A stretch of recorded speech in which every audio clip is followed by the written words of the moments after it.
Thanks, Josh. I think I'm going to be joined by Abs as well, and we're going to tell you a little bit about the Wellbeing service at UA92. Hey Steph, you all right? I'm good, thanks, Abs. How are you? I'm all right, thank you, Steph.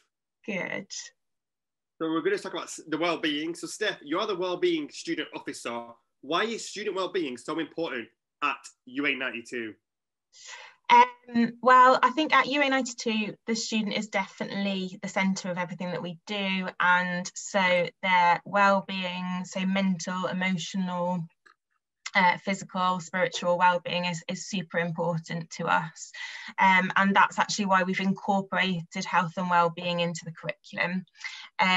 We've also made sure that all of our staff are either mental health first aid champions or mental health first aiders, which basically means that everyone has been trained. And so if any students are struggling with their mental health or mental well-being, we see it as a responsibility across the organisation to support students. And it's not just the responsibility of the Wellbeing service, it's something that we're really passionate about. No, I definitely agree. I've had help myself from the Wellbeing service from you, Steph, and I think it just goes to show what student wellbeing is definitely important. And it's great that you mentioned what the Wellbeing service does. What kind of support can students receive through the service, like myself? Well, all students are able to book a one-to-one appointment through the Student Wellbeing Service, and it can be anything wellbeing related. So if people find that they're struggling with their mental health, then it's definitely there for them to access. If anyone's having difficulties financially and could benefit from money advice, they can access it. We can help with registering with GPs, accessing multi-faith support, accessing NHS support. They can also sign up for wellbeing activities. So we run yoga and fitness sessions every week, and they can sign up to workshops. So our most recent workshop was a Coping Through COVID workshop, which was really helpful and I think went down very well. And we've just got loads more. We've got links to the International Society for Overseas Students, and really close links to our colleagues at the Greater Manchester Police. So they've been able to support students with information and advice. No, I definitely agree. I couldn't say how much the Wellbeing service is amazing. It does help me and I do benefit from it. So any potential student who's out there will definitely benefit from this. And you also have the inclusive service, Steph, as part of the Wellbeing service. Could you tell us more about that?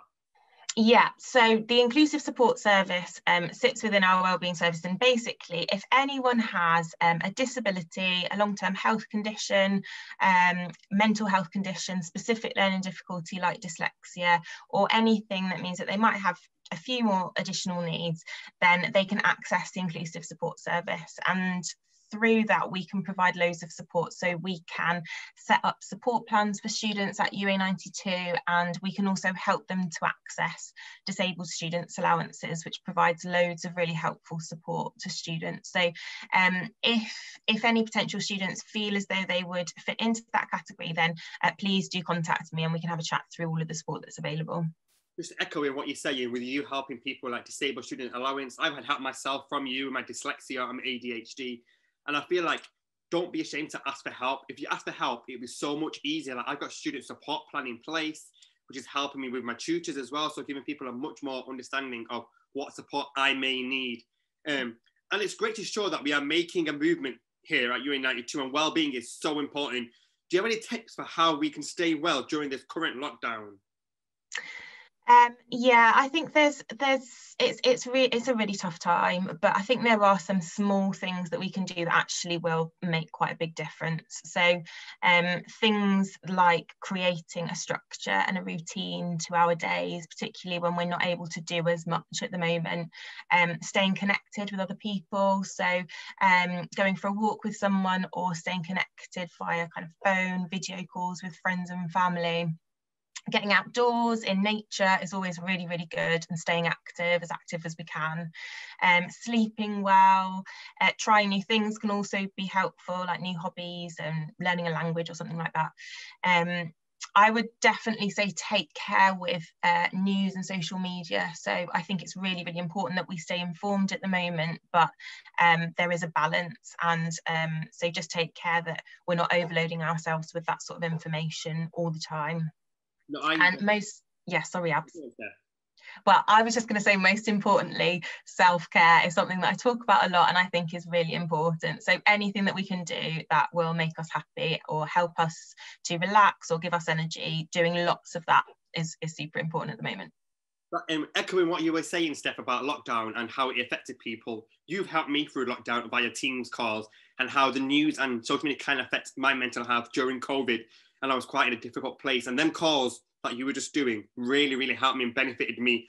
And it's great to know, as well as there is a workshop for students recently about how to look after ourselves, and the movement of UA92 are raising awareness about loneliness. And there's a campaign about loneliness that I just mentioned, and loads of stuff going on to raise awareness of World Mental Health Day, which I'm passionate about.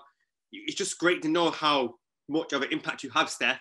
So thanks, Steph, for the lovely Q&A chat quickly. So if anyone wants to find out more information, the best way is to email inclusive support at UA92, or the main email address, which is on our website, that you'll get sent to me, sent to you. Current students can also book in with Steph directly. I agree, just definitely book in. If you're feeling down, just book in. Steph's always a call away. And thanks, guys. Back over to Daisy and Andrew.